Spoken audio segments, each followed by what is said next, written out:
Pantai Karangbolong berada di ujung barat tanah Jawa.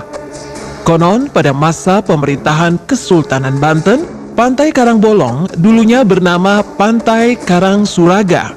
Suraga berasal dari nama Surya Dilaga, seorang yang berilmu tinggi yang bertapa di pantai ini sampai akhir hayatnya. Namun kini, pantai ini lebih dikenal dengan sebutan Pantai Karangbolong. Pantai Karang yang bolong ini dipercaya sebagai jalan masuk menuju istana gaib yang ada di wilayah Pantai Banten. Menurut legenda, Pantai Karangbolong masih masuk di wilayah kekuasaan Nyi Roro Kidul, dipimpin oleh seorang abdi kinasih yang bernama Prabu Rakata. Konon ketika masa peradaban Hindu-Buddha di Nusantara masih berjaya, pantai ini adalah tempat untuk mencari berbagai ilmu kedikdayaan oleh ksatria. Sebelum menjadi destinasi populer seperti sekarang, dahulunya Pantai Karangbolong menjadi tempat untuk mencari, melatih, serta meletakkan kembali ilmu kanuragan.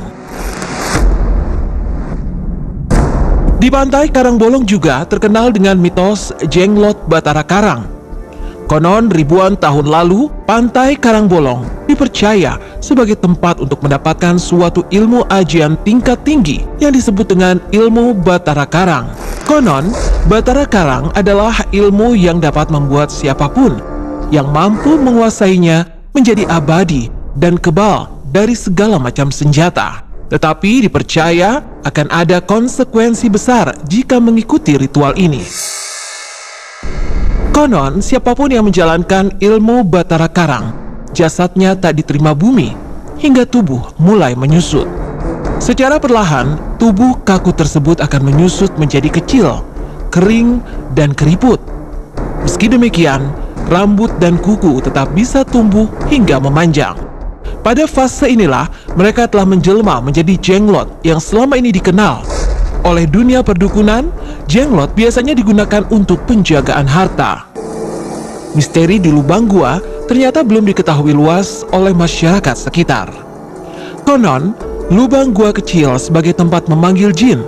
Jin dapat dipanggil melalui ritual wiridan ini, konon digunakan untuk pesugihan. Setiap orang yang masuk membawa berbagai persyaratan, yakni sesajen. Diceritakan, waktu melakukan wiridan dimulai dari jam 12 malam sampai menjelang waktu subuh. Menurut cerita kuncen yang menjaga kawasan Pantai Karangbolong, jin tersebut bisa dipanggil untuk dimintai apa saja dalam bentuk kekayaan.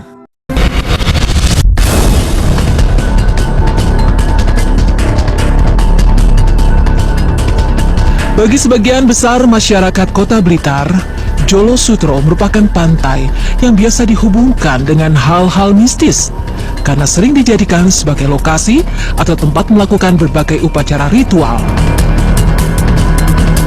Salah satu upacara ritual yang masih rutin dilakukan oleh masyarakat Blitar adalah upacara larung sesaji. Biasanya, warga melakukan upacara larung sesaji atau upacara petik laut ini setiap bulan Suro Muharram. Upacara ini dilakukan sebagai bentuk rasa syukur terhadap hasil laut yang melimpah, dengan harapan kedepannya setelah petik laut ini semakin menambah rezeki dan banyak hasil tangkapan kami saat melaut.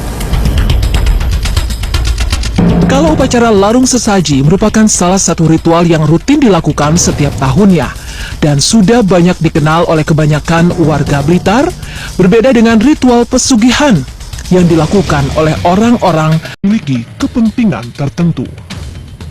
Ritual pesugihan yang dilakukan di daerah Pantai Jolo Sutro ini memang tidak begitu terkenal bagi masyarakat awam.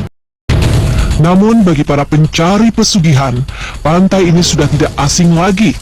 Karena konon di pantai ini adalah tempat berkumpulnya Ratu Kidul Nyi Blorong dan Prabu Siliwangi. Biasanya orang-orang yang datang membawa kepala sapi sebagai tumbal atau persembahan kepada sang penguasa laut selatan ini.